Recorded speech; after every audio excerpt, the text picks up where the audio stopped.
knockout. These are the songs from my youth. I just adore them. I know. They just bring absolute joy. Now, will you tell me what it was like playing Las Vegas? Well, it was a bit of a grind. Not too bad. Not too bad. I was there for 2 years. I did 100 shows a year, and I really did think I was going to collapse. It was like, you know, it grinds you down. I used to be 5'10".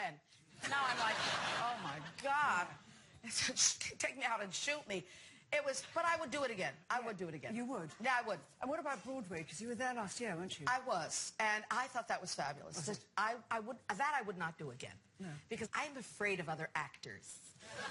I mean, I like them, but I'm afraid of them. I was always someone who was brought in. I was never really in the family of the actors. But they think I'm a singer, and the singers think I'm an actor. So I had no home. I've heard that you're a fan of Downton Abbey. Well, yes. Go on. Why? Are you going to suggest me for a part? Yes, I am. Am I upstairs or downstairs? Yes, you're upstairs, very much so. Would you like to do, would you ever do something of course I would. Of course I would. And I met Mr. Fellows. I met Julian Fellows, and I sort of lobbied for myself, but I could see I wasn't making any headway. And he had Shirley MacLaine, so I thought, Shirley MacLaine, why not me? And she's fabulous on it, and it is fabulous. It's a real phenomenon. And is it just a whisper that you once thought of playing Miss Marple? Oh, I'd kill to play Miss Marple. Oh, but listen, I've played Dolly Bantry, her best friend, twice, and I could play it with you. I'd do anything. I'd just walk behind you holding a bag. Honestly, but not holding a bag. I mean, that sounds really tragic. What I mean is that I would always be there for you. I don't think it's tragic. I think it sounds fantastic. Oh, but oh my God. Well, I would hold your bag any day. Any day. You've got a huge tour coming up. Yeah. Is that exciting? That's terrifying. Are you going to bring on any of your beloved characters, like Dolores Zalago? I hope she's dead and buried. Tell me why. Tell us why. I just can't put on a fishtail one more time. I just can't. Describe who she was. Well, I did a mermaid. I invented a mermaid in the early 80s, much to my sorrow. And she was a nasty old lounge singer who was very bitter because she never got very far. And she wanted to sing disco. Yeah. And I wanted to sing disco, but I was too embarrassed to sing disco because disco... Please. Anyway, so I invented this mermaid so I could sing disco. And it was okay until I put the suit on, and then I couldn't move. You know, I mean, literally, the only thing I could do was hop. So I said to my friend, what am I going to do? I can't hop from the wings into center stage. I'll die. He said, get in a wheelchair. So I got in a wheelchair. And the rest is history. And you invent these people. You've got another gorgeous character who comes back, Soph. Soph, Miss Soph, yes. Oh. Soph, good old Soph. Tell me about Soph. Well, Soph is a kind of an alter ego, and she tells kind of not very new jokes. She's a kind of an old-timer. She came to me through a friend. Bruce Valent was his name, and he used to come to my dressing room before I would go on the show, and he would regale me with this impersonation of Sophie Tucker, who I had seen in my day, but I didn't really know her. And he put all these terrible jokes in her mouth, and I said, it's not possible that this character, that Sophie Tucker actually ever told those jokes. And he admitted that she never had. So one night, when I was playing the Palace, he told me a joke, and of course, I'm such a magpie. I went outside onto the stage, and I told that joke, and I got the biggest laugh I ever got in my entire life. I mean, it was, the house fell down. And I said, oh my God, there's something here. And of course, after that, I said, you got any more of those jokes, Bruce? And he said, yeah, I do. And he's been feeding them to me all these years. And I have so much fun doing them. Is Soph another character? I mean, what is she like? Well, is she you? Or? No, she's not me. No. She's a vaudevillian, you know. Yeah. She's like the last of the great old vaudevillians. She's a very elderly lady. And she has no shame. And she's rather, you know, she has kind of low-rent friends, which she doesn't know. She doesn't know they're low rent. And she sort of talks like this, because in the old days, that's the way people talked when they wanted to be emphatic. And so I'm mad about her. I love her. I would never kill. I love her. Is there a chance we can see Soph? Are you kidding? Of course.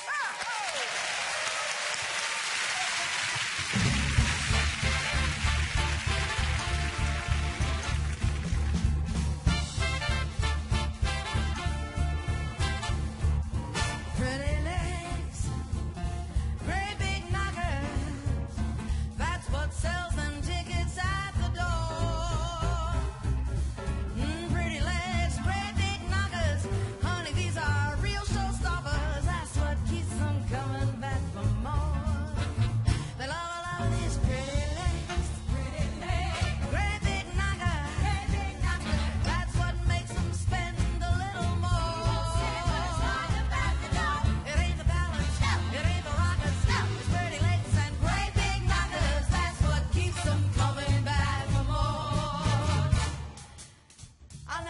you know.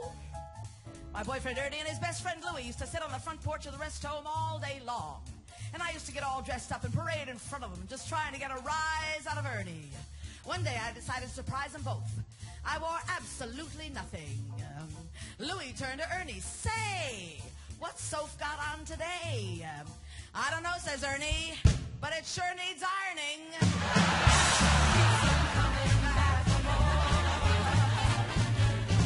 I'll never forget it, you know. My boyfriend Ernie was away on retreat, searching for his inner child when I discovered I was in need of physical attention. So I rushed on down to the saints-be-praised nursing home where I can still turn a head or two. Sure enough, decrepit old Mr. Cornfeld said to me, Soph, tonight's the night we have relations. Well, we had them, and we were laying in bed afterwards, basking in the afterglow. He said to me, Soph, if I had known you were a virgin, I would have been so much more gentle with you. And I said, well, if I had known you could still get it up, I would have taken off my pantyhose.